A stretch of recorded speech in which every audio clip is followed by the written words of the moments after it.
आपस में मतभेद क्यों कर देते हैं? उनको ज़्यादा करेंगे, उनके साथ ज़्यादा जो है कि व्यवहार करेंगे अच्छा, और दूसरे के साथ थोड़ा कम करेंगे।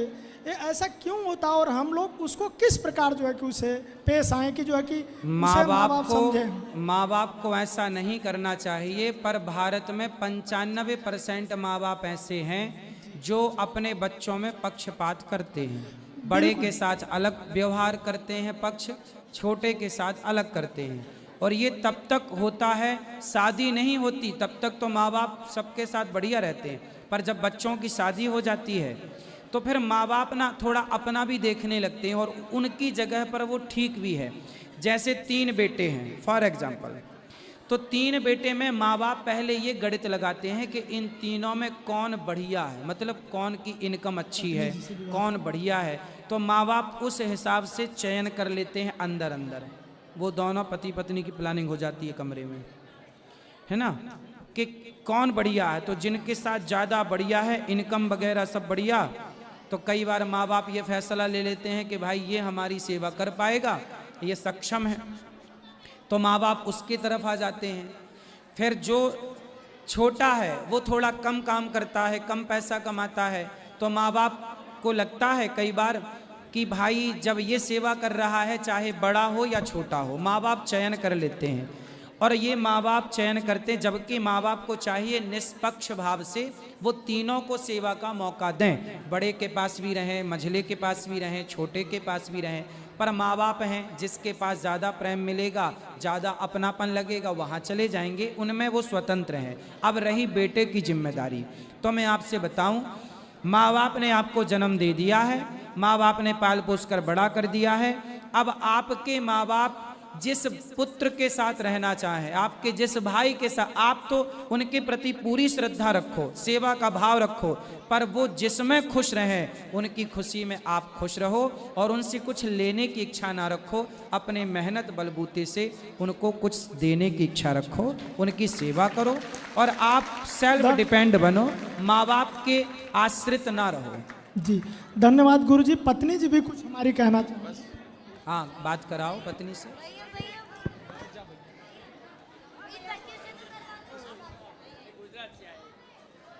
एक एक से बात कर लो भैया, सब ना खड़े हो जाओ। राधे राधे गुरुजी। राधे राधे। गुरुजी मेरे 2 प्रश्न हैं। हाँ। पहला ये कि उत्तर दिशा में मंदिर रख सकते हैं? पूरब और उत्तर के कोने को ईशान कहते हैं, मंदिर वहीं होना चाहिए।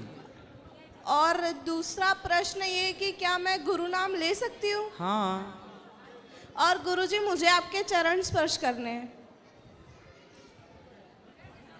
ऐसी प्रणाम कर लो यहीं से। नहीं गुरुजी, चरण स्पर्श। अभी अंदर बैठेंगे तो भगवान का दर्शन कर लो, हम जैसे पापियों के चरण क्यों छूना है। ठीक है गुरुजी। राधे राधे। एक बार राधे राधे मैया बोल दीजिए। आपको? नहीं, अच्छा, मेरी मम्मी और अच्छा आपकी मैया को। मैया राधे राधे। धन्यवाद गुरुजी। खुश रहिए, खुश रहिए, खुश रहिए। गुरुजी राधे राधे। हाँ मैया राधे राधे। हाँ गुरुजी राधे राधे। खुश रहिए। हम दोनों गुजरात से आए हैं। हाँ। मेरा एक प्रश्न है। हाँ। नरसिंह मेहता ने एक कविता में एक लिखा है। हाँ। भक्ति पदार्थ मोटू ब्रह्म लोकमा नाही रे। भक्ति पदार्थ मोटू ब्रह्म लोकमो नाही रे। हाँ। इसमें मेरा प्रश्न है कि भक्ति पदार्थ बोला है, भक्ति को पदार्थ बोला है। हाँ। और ब्रह्म को लोक बोला है, वो हाँ। दोनों क्या है? एक साथ में 2 प्रश्न आपको पूछता हूँ गुरुजी। ब्रह्म लोक हो, जैसे ये मृत्यु लोक है, जैसे स्वर्ग लोक है, मृत्यु लोक में आप और हम रहते हैं, स्वर्ग लोक में देवता रहते हैं, ऐसे ही लोक हैं ये। ब्रह्म लोक में ब्रह्मा जी रहते हैं, बैकुंठ लोक में भगवान विष्णु रहते हैं। और भक्ति पदार्थ इसलिए बोला क्योंकि समझाने के लिए तो भक्ति पदार्थ ही बोलना पड़ेगा, है नहीं वो, पर व्यवहार में बोला जाता है। जैसे बच्चे को मास्टर समझाता है, माना कि 2 लड्डू हैं, 2 में 1 हमने खा लिया, बताओ कितने बचे। तो वहाँ ना लड्डू है ना खाया गया, लेकिन माना कि बोला गया, तो मान लो इसमें सवाल हल हो जाता है। माना कि 10 लड्डू हैं, 8 हम खा लिए, बताओ कितने बचे, मैया बताओ। कितने बचे? लो, गुरुजी राधे राधे। ऐसे ही है भक्ति पदार्थ। भक्ति देखो संसार में बोलने की समझाने के लिए ना आश्रय लेना पड़ता है। भक्ति पदार्थ, भक्ति को पदार्थ कहा गया है। व्यवहार लोक जगत में समझाने के लिए कहा जाता है। बाकी भक्ति तो ईश्वर की, भगवान की पत्नी है भक्ति। भक्ति के पति तो भगवान है। आपको रूबरू मिलना है इसको। हाँ, खुश तो रहिए। कब मिल सकते हैं? अभी मिल रहे हैं, और कैसे मिलना है आप बताओ? अंदर मिलेंगे, अभी बैठेंगे। आप प्रश्नोत्तरी के बाद अंदर गौरी गोपाल मंदिर में चलना, वहीं सबसे मिलेंगे। आप सब भी चलना जिनको मिलना है। राधे राधे महाराज जी। जी भैया। ये बोल रहा हूँ कि क्रिश्चियन धर्म क्या है? क्रिश्चियन धर्म वो धर्म नहीं है, वो पंथ है। अच्छा, धर्म तो केवल सनातन है, सत्य सनातन धर्म। बाकी सब मजहब पंथ हैं। धर्म तो एक ही है इस धरती पर। ठीक है। राधे राधे।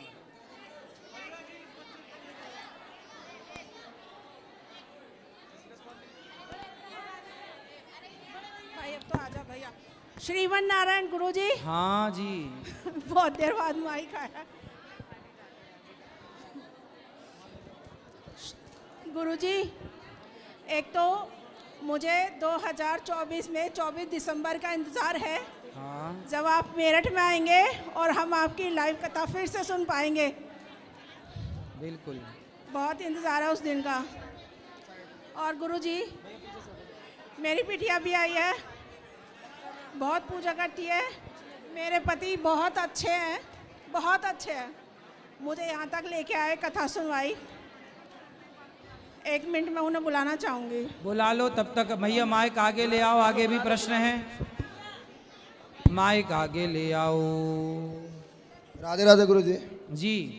गुरु जी, हम बनारस से आए हैं। हाँ जी, हमारा ये प्रश्न था कि हम लोग कहीं से भी आते हैं और मंदिर में जा रहे हैं तो अपने श्रद्धा भक्ति से जो चढ़ावा चढ़ाना है चढ़ाते हैं। किसी किसी मंदिर में ज़्यादा भीड़ हुआ, 1 के 5 माल बिक रहे हैं तो न ले पाए, अपने भाव से दर्शन कर लेना है, तो क्या कोई पाप अपराध लगता है? ना, कोई पाप नहीं। दर्शन करो बस, कोई वस्तु के चक्कर में ना। और माला और ये चढ़ाना कोई चढ़ाओ तो चढ़ाओ, ना चढ़ाओ तो कोई बात नहीं, कोई जबरदस्ती थोड़ी है। जय श्री राम गुरुदेव। जय श्री राम। शरण बंदन। खुश रहिए। मेरा वही प्रश्न है गुरुदेव कि भगवान ने हर युग में 4 रूपों से अवतार धारण किए।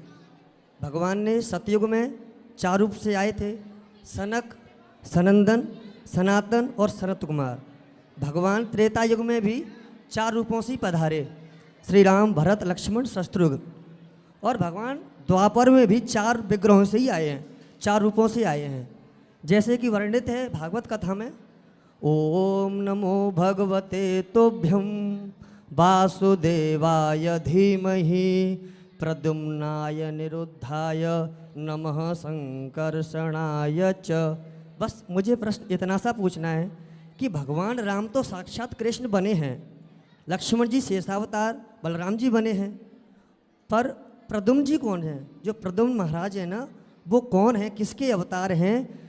प्रश्न मेरे मन में इसलिए उत्पन्न हुआ है महाराज। प्रश्न में ही उत्तर है। जब भगवान खुद कह रहे कि मैं स्वयं 4 रूपों में प्रकट हो जी रहा हूँ, जी गुरुदेव, तो भगवान 4 रूपों में एक ही 4 में विभक्त हो गए, इसमें क्या बुराई है? नहीं नहीं, वो तो आपकी बात सही आप कह रहे हैं, वो श्लोक भी कह रहा है इस बात को। फिर क्या प्रश्न इतना है, मेरा ये प्रश्न है, क्योंकि जब भगवान शिव ने कामदेव जी को भस्म किया था क्रोधाग्नि में, तो भगवान शिव ने मैया रति से आश्वासन देकर के कहा था, जब यदुवंश कृष्ण अवतारा होयि हरण महामय भारा, कृष्ण तनय होयि शुद्ध तोरा, बचन अन्यथा होयि न मोरा, बचन अन्यथा होयि न मोरा। जब भगवान शिव ने मैया रति से आश्वासन देकर के कहा था कि आपके पति कामदेव जब भगवान यदुवंश में कृष्ण अवतार लेंगे तब उनके पुत्र के रूप में आएंगे, तब आपका पति आपसे मिल जाएंगे। तो महाराज ये पूछ रहा था मैं तो कि जब कामदेव ही प्रद्युम्न बने हैं तो भगवान तो ब्रह्म हैं और कामदेव तो देवता हैं, जीव हैं, तो क्या जीव और ब्रह्म में कोई भी अंतर नहीं होता क्या? ऐसा नहीं है। कामदेव कहाँ से प्रकट हुए? कौन है कामदेव? कामदेव देवता हैं, मतलब उनके देव लगाए कामदेव, ठीक मतलब है। भगवान की छवि, मतलब सुंदरता। देव तो सूर्य देव में भी लगा है, पर सूर्य जी। को नारायण भी कहते हैं, सूर्य नारायण भी कहते हैं और सूर्य देव भी कहते हैं। जी तो आप क्या मानोगे, सूर्य को नारायण की देव?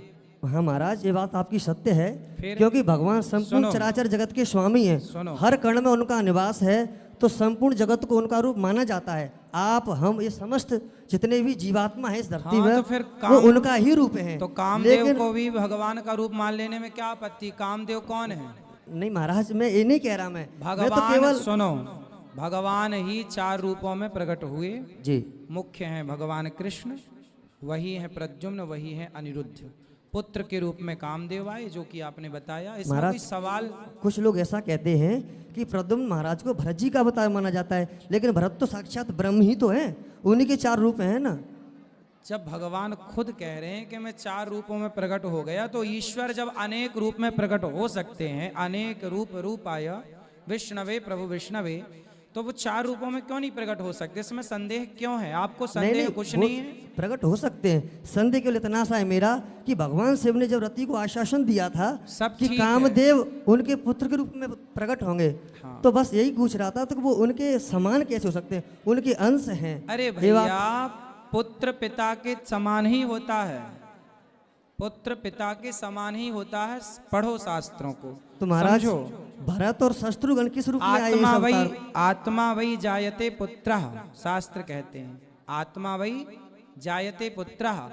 पिता और पुत्र में कोई अंतर नहीं माना जाता, शास्त्र प्रमाण है इस बात का।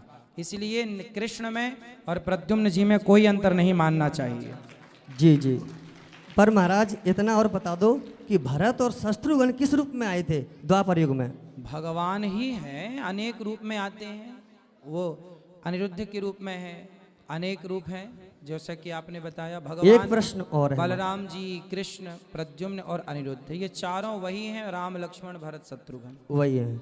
पर महाराज, इससे मुझे संतुष्टि इसलिए नहीं मिल रही कि कामदेव भी... संतुष्टि ना मिले तो अच्छी बात है, क्या करोगे संतुष्ट होकर? नहीं महाराज, जब जो भगवान में संतुष्ट नहीं है, वो कोई संतुष्ट ना उसे कोई कर सकता है, ना वो हो सकता है, और ना आपको कोई कर सकता है। नहीं महाराज, संतुष्ट तो उनकी लीलाओं कौन जान सकता है? वो तो परात्पर अखिलेश्वर है, परमेश्वर है, उनको जानने की क्षमता किसमें हो सकती है? पर मैं तो केवल अवतार की बात कर रहा हूँ। तो कामदेव जब प्रद्युम्न बने हैं, तो उनको भरत जी का अवतार बताता है, कोई कुछ कहता है। आपको क्या मानना, जो आपको मानना है वो आप समझ लो। है तो यही के चोर 4 थे वहां, राम लक्ष्मण भरत शत्रुघ्न। हाँ। वो 4 यहाँ हैं, राम लक्ष्मण भरत शत्रुघ्न, कृष्ण बलराम प्रद्युम्न अनिरुद्ध। अब इसके अतिरिक्त अब आपको और कोई ज्ञान दिया नहीं जा सकता, क्योंकि आप कोई और ज्ञान स्वीकार करेंगे नहीं। इसलिए वहां भी 4 थे, यहाँ भी 4 हैं, इतना ही समझो।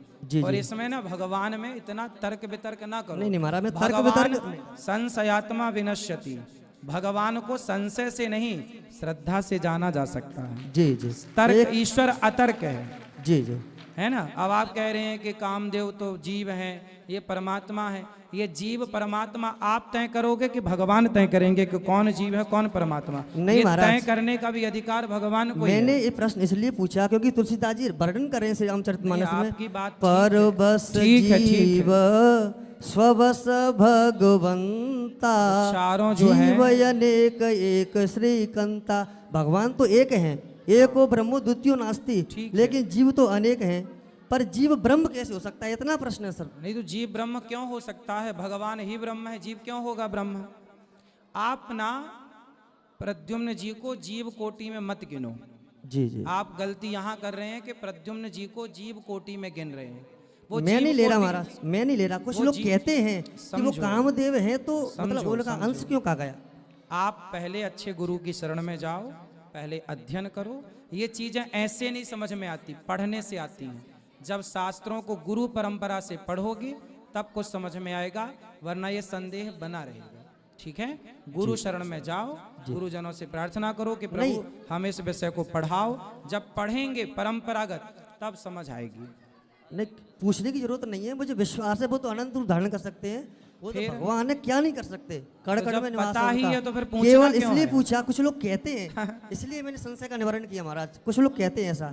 एक प्रश्न और है मेरा, अंतिम प्रश्न ये है मेरा कि जब भरत जी परात्पर अखिलेश्वर भगवान श्री रामचंद्र जी से मिलने के लिए चित्रकूट गए थे, हाँ तो भगवान ने भरत मिलाप के बाद में अपनी चरण पादुकाएं भरत जी को दी थी। हाँ वही चरण पादुकाएं भरत जी ने सिंहासन पर आरूढ़ की थी और उनकी नित्य पूजा करते थे और उन्हीं के आशीर्वाद से राज्य का संचालन किया करते थे भरत जी। तो मैं पूछना चाह रहा हूँ कि शरण पादुकाएं कौन हैं जो 14 वर्षों तक भगवान के पद पर मतलब सिंहासन पर आरूढ़ होकर के राज्य कर रही हैं? जब भगवान के पास भरत जी आए और कहा कि आप अयोध्या चलो, और राम जी ने मना किया कि पिता की आज्ञा है, मैं नहीं जा सकता, तो जैसे भगवान द्रौपदी के लिए वस्त्र का अवतार लिए, प्रहलाद के लिए नरसिंह का अवतार लिए, तो भक्त भरत जी के लिए भगवान ने खड़ाऊं का अवतार ले लिया। स्वयं भगवान राम ही खड़ाऊं के रूप में अवतरित होकर और भरत जी के साथ चले गए। अच्छा महाराज, कुछ लोग ऐसा कहते हैं कि जो ताड़का वध भगवान ने किया था, एक ही बाण प्राण हर लीना, दीन जान प्रभु निज पद दीना। कुछ विद्वान जन ऐसा वर्णन करते हैं कि जो ताड़का राक्षसी भगवान को मिली थी रास्ते में, तो विश्वामित्र जी के कहीं से भगवान ने उसका वध किया और वध करने के बाद में भगवान के सत्य स्वरूप को वो जान गई। भगवान ने अपना रूप प्रकट कर भगवान ने दिया ताड़का, और सुनो, भगवान ने ताड़का का वध ऐसे नहीं किया, एक ही बाण प्राण हर लेना। तो कौन सा बाण मारा था राम जी ने, बताओ? बाण मारा था भगवान ने, अमोघ बाण राम जी का। राम जी एक स्त्री के लिए अमोघ महाराज अमोघ बाण यही था क्योंकि चित्तवत उनकी जो देख है ना, सुनो, भगवान ने उनको देख लिया एक बार, वो मोहित हो गए भगवान को देख करके। ताड़का को देख करके भगवान ही मार दिया। हाँ, भगवान देखने से जी ही मार दिया भगवान ने उनको। भगवान ने नेत्रों के बाण से ही मार जी दिया। जी, नेत्रों के बाण से ही मार ठीक दिया। है जी, अब इसमें क्या पूछना है आपको? यही पूछना था महाराज। कुछ लोग ऐसा कहते हैं कि वही कुछ ताड़का, लोग क्या कहते हैं छोड़ो, आप क्या कहते हैं मैं ये कह रहा बताओ। हूँ हाँ, कि जो चौपाई कह रही है ना, कुछ लोगों का बिल्कुल ना, आपका क्या मत है? दीन जान प्रभु निज पद दीना। ठीक है, भगवान ने उस ताड़का से कहा कि आप कुछ वरदान मांगो क्योंकि आपने मेरे दर्शन कर लिए और मोर दर्शन अमोघ जगमाही। ठीक मेरा है। दर्शन तो अमोघ है, मांगो हाँ। क्या मांगना चाह रही हो? ठीक है। कि भगवान मैं 14 वर्षों तक मैं अयोध्या का राज्य चाहती हूँ। क्या ये बात सत्य है?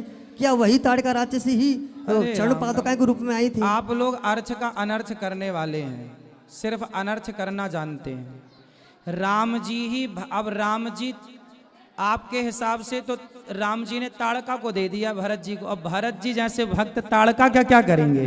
वो ताड़का को लेने आए थे कि राम जी को लेने आए थे? इसलिए चरण पादुका के रूप में राम जी हैं, इतना समझो और आगे सबको बात करने दो। जी जी गुरुदेव, दे रहा हूँ। धन्यवाद गुरुदेव। खुश रहिए। केवल ये प्रश्न मेरे मन में इसलिए उठे, कुछ लोग चर्चाएं करते हैं गांवों में, तो इतना मैंने ऐसा प्रपंच ना सोचा, पालो गुरुदेव। सरकार, ये सत्यानाशी प्रपंच है। हाँ तभी तो इससे मैंने कोई उनसे लाभ कहा नहीं था, है। मैंने उनसे- भगवान में प्रेम करो सहज, जी, जी। इतना प्रपंच ना पालो। कुछ लोग कहते इतना हैं कुछ लोग फिर वही बात, नहीं नहीं बातचीत सबका करते ठेका हैं। आप ले लोगे तो अपना कहाँ दोगे? कुछ लोग पूछते भी हैं हमसे, तो पूछ लेते तो उनको क्या जवाब दे, इसलिए आपसे प्रश्न करे थे। चलो चलो, जय श्री आगे राम बढ़ो। गुरुदेव, जय श्री राम। चलो अब आप लोग पहले आपस में महाभारत कर लो, जो जीतेगा उसी को बात करने मिलेगी। श्रीमन नारायण गुरु जी, जय श्रीमन नारायण। आपके चरणों में कोटि कोटि प्रणाम। खुश मैं रहिए। काशी से आई हूँ। हाँ। मेरा आपसे यह प्रश्न है कि कर्पूर गौरम हर आरती के बाद में क्यों आता है क्योंकि और उसका अर्थ क्या है? आरती के बाद ही कर्पूर की आरती, कपूर की आरती होती है, और फिर वहाँ पर कपूर की आरती, भगवान की पहले आरती होती है, बाद में कपूर की होती है, तो बाद में ही आता है वो, इसलिए।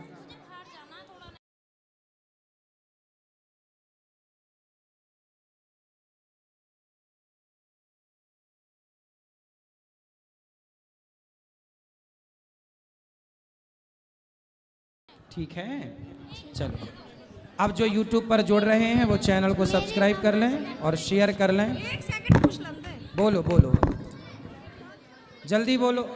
हेलो, हाँ राधे राधे महाराज जी। जी, मेरा कोई क्वेश्चन नहीं है, बस मैं कह रही हूँ यहाँ का भोजन प्रसाद इतना अच्छा है, यहाँ की सेवा देख के ऐसा लगता है कि यहाँ से जाने का मन नहीं होता। बहुत अच्छी आपकी सेवा, बहुत अच्छी महाराज जी, बहुत बढ़िया, बहुत ही अच्छा है। खुश रहिए। राधे राधे गुरुजी। जी गुरुजी मेरा क्वेश्चन है कि है ना, ज्ञान की प्राप्ति है ना बड़ के पेड़ किसी पेड़ के नीचे क्यों होती है? जो बड़ के पेड़ के नीचे भी होती है, सब जगह होती है, जरूरी नहीं कि बड़ नहीं, के पेड़। जैसे वो सिद्धार्थ ने बड़ के पेड़ के नीचे ज्ञान की प्राप्ति क्यों करी? वही बड़ का पेड़ जो होता है वो पॉजिटिव से पॉजिटिविटी से भरा होता है। जैसे पीपल है, बड़ है, ये सब शुद्ध हैं, इसलिए यहाँ बैठने का, ध्यान समाधि लगाने का उन्होंने निर्णय लिया। राधे राधे गुरुजी। जी मैं ये कह रही हूँ, मुझे गुरु मंत्र लेना है कल सुबह 7:30 बजे। और ये बोल रही हूँ कि जमुना मैया की शादी कृष्ण भगवान से हुई थी या नहीं? हुई थी, हुई थी। राधे राधे गुरुजी। हाँ, मैं हरिद्वार से हूँ। मैं एक बात पूछना चाहती हूँ कि मेरी जो लड़की है ना, उसकी शादी हुई थी, अब वो उसके पति नहीं रहे, तो मैं उसकी शादी करना चाहती हूँ। आप निर्णय लीजिए, माँ है।